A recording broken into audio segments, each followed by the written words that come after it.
এই যে আমাদের লঞ্চ আসছে, এই লঞ্চে করে আমরা বেলুড় মাঠ থেকে দক্ষিণেশ্বর ঘাটে পৌঁছাবো এই লঞ্চে করে।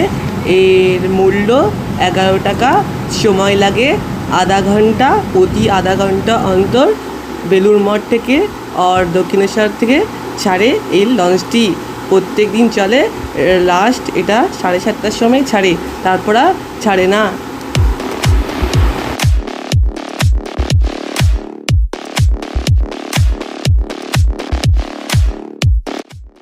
রাতের বেলা এই ব্রিজের নিচে ভাটা চলার জন্য বঙ্গোপসাগরের সাগরের দিকে জল যাওয়ার ফলে জলগুলোর ঢেউ উল্টো দিকে আসছে, এরকম আরও ভালো করে মনে হচ্ছিল।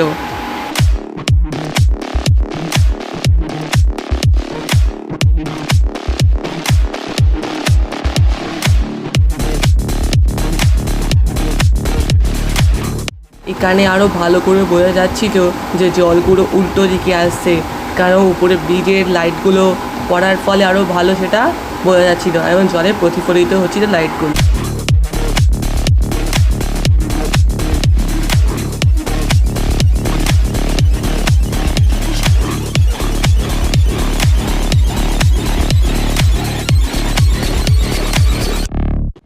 গঙ্গা মায়ের এক অপরূপ সৌন্দর্যের দৃশ্য এটি।